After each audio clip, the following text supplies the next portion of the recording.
तो व्यूवर्स, क्या हाल है आपके? जहाँ रहे खुश रहे आबाद रहे। आज मैं बना रही हूँ रेशा कबाब। तो उसके लिए मेरे पास ये बीफ का गोश्त है, 1 किलो होगा तकरीबन। और 1 पाव दाल चने की है, ये मैंने 2 घंटे पहले भिगो दी थी। और उसके बाद ये मैंने 2 प्याज लिए हैं, इसका मैंने छिलका उतार दिया। ये जो पीछे इसकी जड़ होती है ना, वो नहीं मैंने उतारी। वो इसलिए नहीं उतारी कि ये जड़ ना अगर हम काटें ना, तो जब गोश्त इसमें पकेगा ना प्याज में, तो ये अलग नहीं होगा। तो फिर मैं इसका मुझे सिर्फ अर्क चाहिए उसमें। ये फिर मैं बाद में निकाल दूँगी दोनों। ये देखें, मैंने दोनों का निकाल दिया। और ये मैंने एक गट्ठी पूरी उसकी लहसुन की ली है, ये भी मैं इसको ऐसे ही डालूँगी। मुझे इसका अर्क में जो ड्राई मसाले हैं वो ये हैं। 1 चम्मच नमक है, बड़ा चम्मच नमक का लिया मैंने खाने वाला।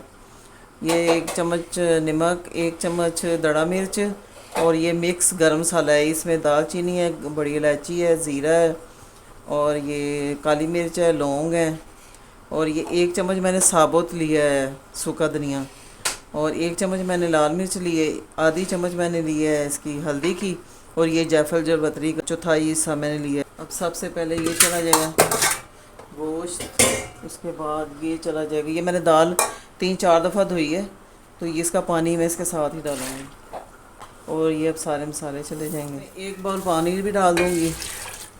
चले, अब इसको मिक्स करूँगी, और अब इसका उबाल आने का इंतज़ार करूँगी। व्यूअर्स, उबाल आ गया है। अब मैं इसको हल्की आंच रखे इसका मैं दाल और गोश्त को गला लूँगी।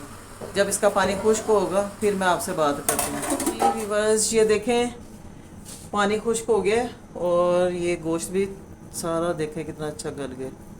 ठीक है, अब मैं इसको दाल को अलग पीसूँगी और ये बोटियाँ निकाल लूँगी। और ये जो मैंने लहसुन डाला था ये भी निकाल दूँगी, और ये जो प्याज ये भी निकाल दूँगी। ठीक है, तो ये निचोड़ के इसका जो लहसुन है वो निकाल लूँगी, बाकी फेंक दूँगी। ये देखें, ये बोटियाँ अलग कर लूँगी। मैंने बोटियाँ अलग कर ली हैं, इनके मैं रेशे कर लूँगी। दाल को मैं अलग पीस लूँगी रेशे करके, तो फिर मैं आपको दिखाती हूँ। जी व्यूअर्स, ये देखें दाल मैंने अलग पीस ली है, और ये मैं बोटियों के रेशे अलग कर लिए बीफ के। अब मैं इन सब चीज़ों को मिक्स करूँगी और इसके कबाब बनाते हैं। और ये दाल भी जाएगी। ये मैंने हरा धनिया, हरी मिर्चें और गरम मसाला ये मैंने इकट्ठे काट लिया था, ये भी डालने लगी हूँ। और अब ये गरम मसाला 1 चम्मच ये डालूँगी पिसा हुआ। अब इसके गोल गोल कबाब बना लेते हैं। ये दाल थोड़ी आपको नरम नज़र आ रही है ना, जब इसके जाएगी ना रेशे में, तो फिर ये सख्त हो जाएगा। ये देखें हो गया ना सब। अब इसको अच्छी तरह गूंद के तो इसके गोल गोल कबाब बना लूँगी।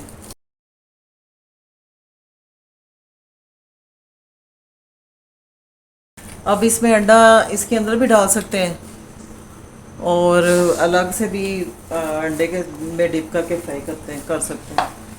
लेकिन आज मैंने चिकन के बनाए थे शामी कबाब, तो उसमें मैंने अंडा बीच में डाल दिया था, और आज मैं अलग अंडे में डिप करके फ्राई करूँगी। अब मैं इसके कबाब बना लूँगी गोल गोल, फिर इनको फ्राई करते हैं। साफ करना।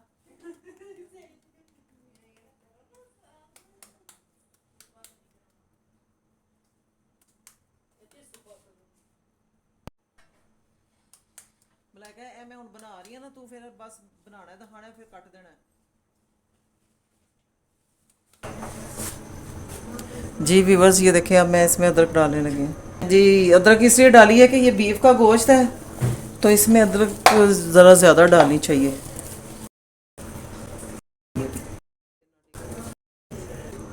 अब मैंने ये बना दिए हैं कबाब, एक रह गया है।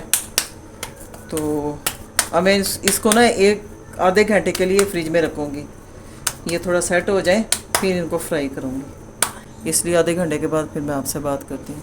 अंडे में डिप कर करके फ्राई करती जाऊँगी। तो इसी तरह ये मैं सारे कबाब फ्राई कर लूँगी। अब जो फ्राई होते जा रहे हैं उनको मैं निकालती जाऊँगी। अब मैंने ये इसकी सॉस बनाने लगी हूँ। ये देखें, मैंने 2 चम्मच केचप ली है और ये इसमें मेयोनीज डालूँगी। ये देखें, अब इसको मिक्स करूँगी। ये हमारी डिप तैयार हो जाएगी, बड़ी अच्छी सी सॉस तैयार। ये मैंने डिप तैयार कर ली है इसकी। और ये देखें कबाब कितने अच्छे बने हैं।